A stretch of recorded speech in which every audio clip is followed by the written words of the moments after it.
Okay, so I've been making a lot of cabinet doors for this kitchen that I'm building, and I went over with another one with a lot of theory. So it was a lot of numbers or whatever, but I want to give you another kind of idea, because sometimes they're like, well, you talk too much, and some people, you didn't talk enough.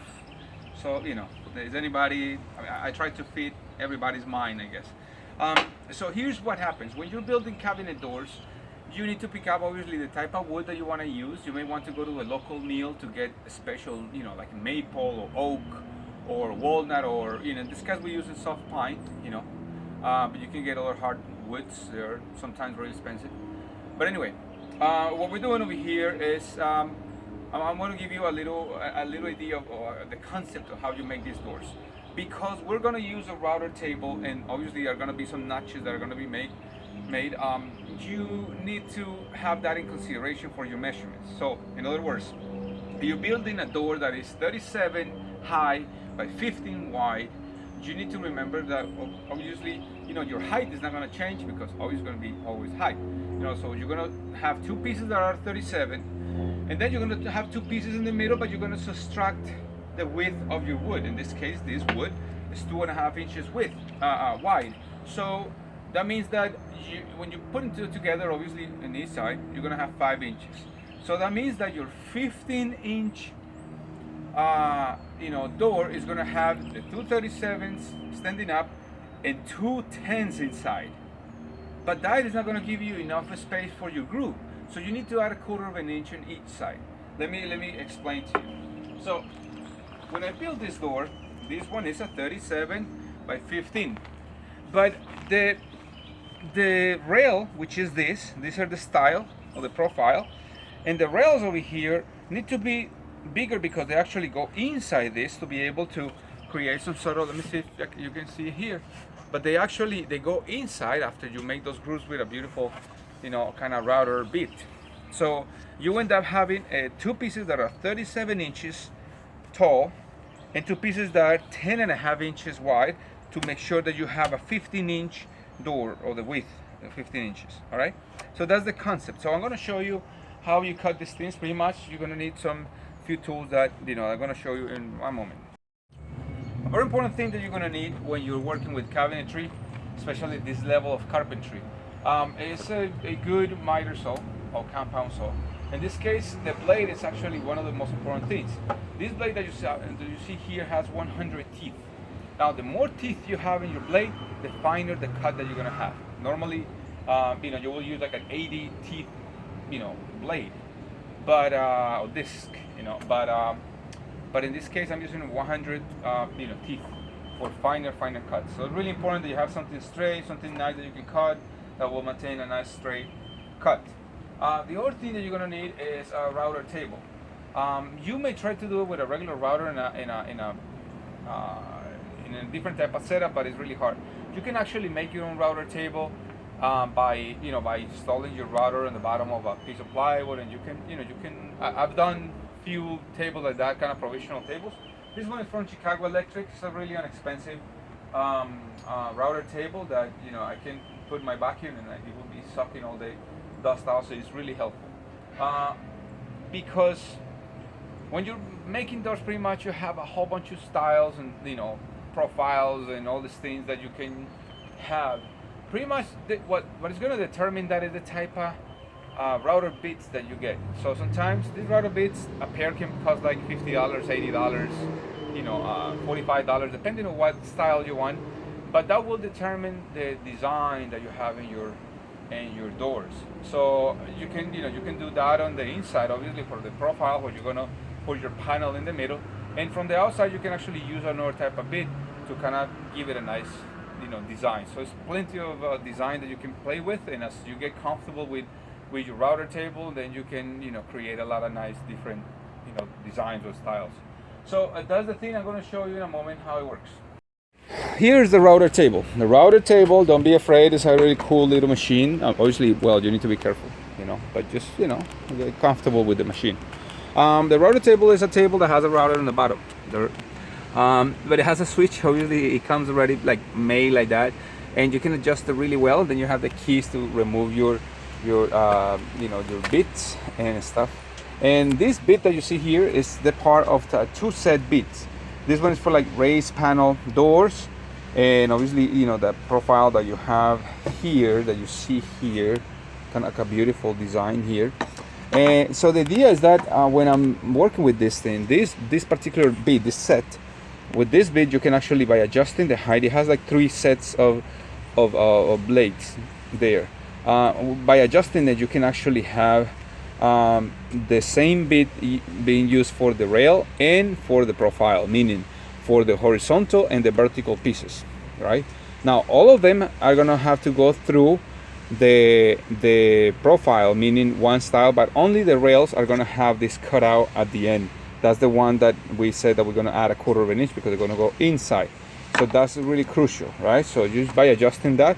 So normally what I do is that when I have a lot of cuts, if you notice, all these pieces are gonna go through the rail cut, and all of them also are gonna go through the profile or the style cut, plus the ones that you see there on the other side, right? So you want to be organized so you can have like a mass production of doors, and just kind of making sure that you have all the measurements. So that's what we're gonna do. But after that, you can actually put a design on the outside of your frame by adding, changing the different router bits.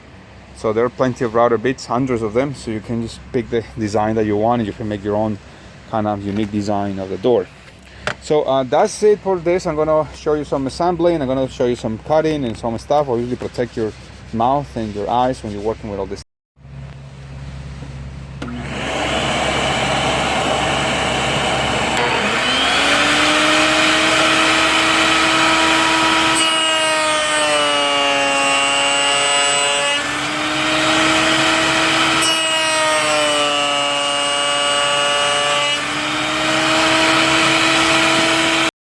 Now that we went through the rail cut, we need to adjust our blade, bring it up a little bit more so it can fit into our guide. So it's going to be a little higher.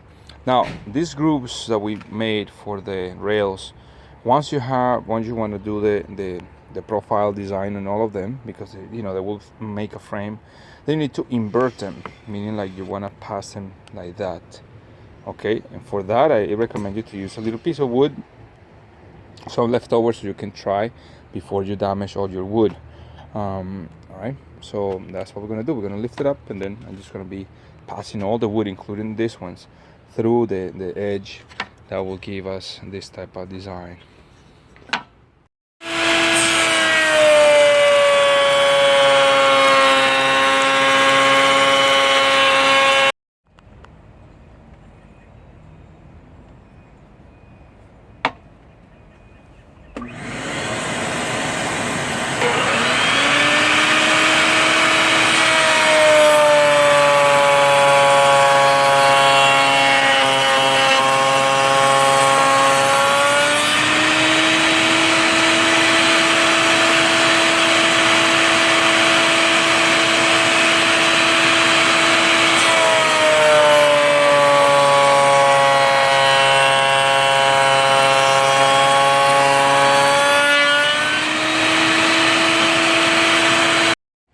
Okay guys, so you saw how we were doing this, especially the inversion of this. Put a little more attention into that. If you want to go back into the video, see how we did that. It's really crucial in this type of model, right?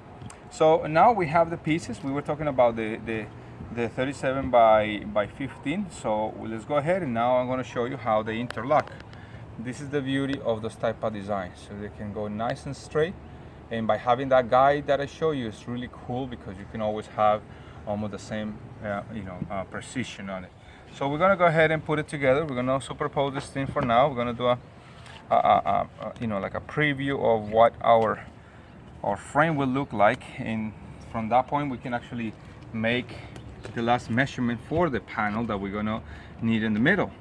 Remember that this type of router bit is actually, well, like a 2-part router bit, so they actually come with a second part. Let's see, come on. Okay. There you go. They come with two different type of bits. One for the raised panel, which look really nice, but you need to have like a solid piece of wood or maybe like a fine plywood to work with it. But anyway, now let's measure. Now we're gonna have, I deducted like a 16 of an inch. So what you have, we have 14 and 15 sixteenths. So because they want to be right next to other ones, and by the 37 that we said. So now we're gonna determine the measurement of our panel inside. In this case, because the groove goes inside both ways up to this point, so we will have a 10 3/4 by 32 3/4 panel. Now, while you work with this thing, you want to make sure that you have a pound sander or an orbital sander like this one, so you can, just kind of clean the edges. Sometimes there are little imperfections that happen when the router is working. Also, when you have the panel, you want to kind of sand the edges a little bit on the panel, so it kind of goes snug really well, nice and snug there. And before you put the glue. Now, the type of glue that we're going to use is this type of glue. Also, you want to have a square, so you can square everything up, and maybe some clamps if you want to use it. Usually a little bit of some sort of spackling, so you can put a little vinyl spackling around it to make the corrections that you need to do. So let's continue by cutting the panel.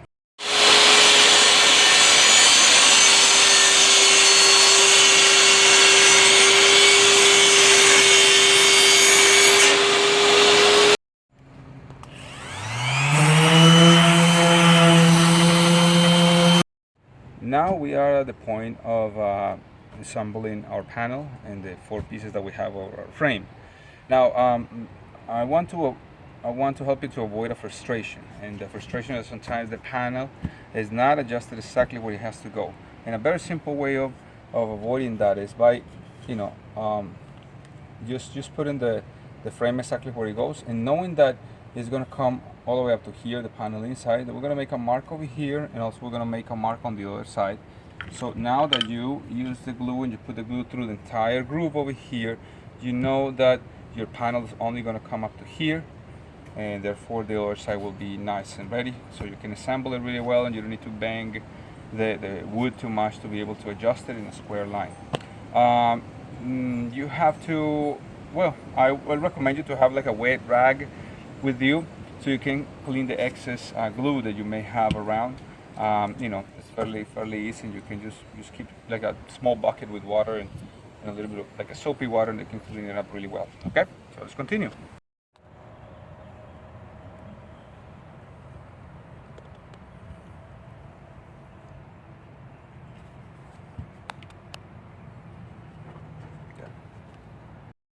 This is our final product. Now you can see the door was assembled. Make sure that it's nice and square. That's why you have squares around there.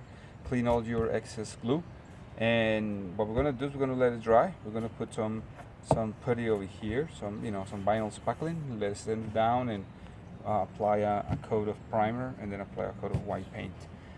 You can paint it in different colors. Now it's up to you what type of finish will you give to this. Maybe a natural color by using another type of panel. So that's it. If you're not a subscriber, subscribe. If you have a comment, please like it and share it with your friends. I hope I can help this time with this video. So see you in the next one. Bye bye.